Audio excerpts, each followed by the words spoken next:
efficiency. Well, can we come back to the question of the cost of living crisis? I'd like to raise the big question of the moment, which is the windfall tax on the oil companies. Now, last week, the boss of BP, no less, having just announced record profits and unexpected profits, said on the record, and he was questioned about this, and he absolutely backed up what he said, there's every way that we can pay a windfall tax and carry on investing at exactly the level we plan to in research and development for the future.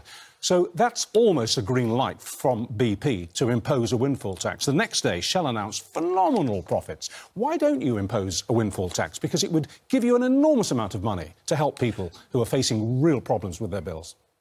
Again, we've been discussing the vital importance of thinking in the long term. And we've just been talking about climate change, but also, of course, about the situation that so many people face when it comes to their relationship with energy companies. Two things. One, we have already intervened in order to help people with their energy bills.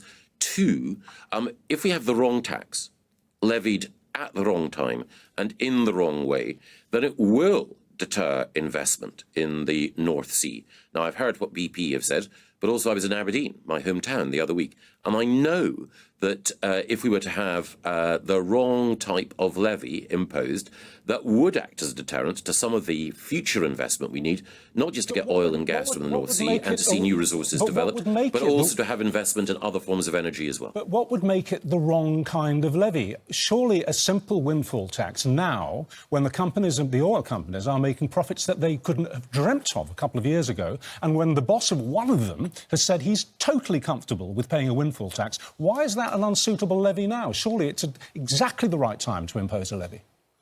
No. The analysis that I've seen would lead anyone to conclude that if you were to have a tax of that kind on energy companies, it would act as a deterrent to the future investment that we need in order to have a long-term security of supply. Margaret Thatcher was happy with windfall taxes. There are certain times and there are certain circumstances when you can introduce new tightly focused taxation. Funnily enough, that's what I did when it came to the situation that we faced with builders and with the cladding crisis.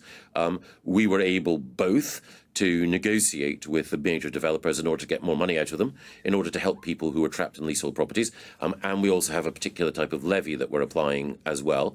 So when it comes to taking appropriate steps to say to business that you need to do more because we're on the side of the citizen, we will do that. There's no ideological bar to it, quite the opposite. But you have to weigh up questions about what companies can bear, because these companies, they've got employees. These employees deserve to have their jobs secure. They need to pay taxes and so on. You are ruling out a windfall tax on the unique excess profits that these energy companies are making right now, in the face of one of the bosses of those energy companies saying that they could withstand it. So let's talk about something else. What about VAT on energy bills? Yep. Can we suspend VAT on energy bills? People's costs are eye-watering. Yes, the costs are huge, but if you remove VAT, well, it would undoubtedly help many people. Some of the people that it would help would be people who are already wealthy. So if you remove VAT on energy bills, then the chairman or chief executive of BP benefits as much, if not more, than people who are in genuine poverty. Well, hang on a moment. I've got an article here from May 2016, just before the referendum, where you wrote in The Sun that the least wealthy are hit particularly hard by VAT on fuel bills. So what's changed? Because that was part of your campaign to leave the EU, which would enable you to take VAT off energy bills, because the least wealthy are hit particularly hard. And that's why we've devoted extra cash to supporting the least wealthy. That's why we've targeted our support on those who need it most, those who are on council tax bands A to D, because... Yeah, no, but I'm talking about VAT on energy bills, because you just said it would disproportionately benefit those who are most wealthy, whereas your campaign back in 2016 was that taking VAT on energy bills would actually help the poorest. The campaign then was focused on, quite rightly, the fact that energy bills occupy a higher proportion of the total income of people who are lower down the income spectrum. And what's changed? But that hasn't changed. What has changed is that of all of the tools that you can deploy in order to ensure that you target support on the very poorest, there are more precise tools. I'd love... So were you wrong then when you campaigned for VAT to come off energy bills then and said that the least wealthy are hit particularly hard?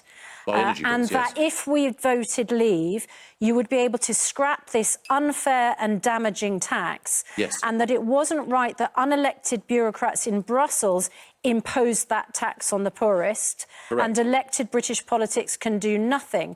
Now that we have got Brexit done, elected British politicians can do something. Why don't you do it and remove VAT on energy bills? I'd love to remove VAT on energy bills, but a more effective way, an even more effective way of helping those who are poorest is by targeting support through the council tax system that goes to those who are most in need. It's not an either-or, Michael Gove. And of course, when we are in a position to, when the public finances are stronger, then we can take other steps in order to reduce taxes. People are going to wonder why, when you are in the position to do it, you have decided not to do it. I've just explained why. All right, Mr. Gove, this was the...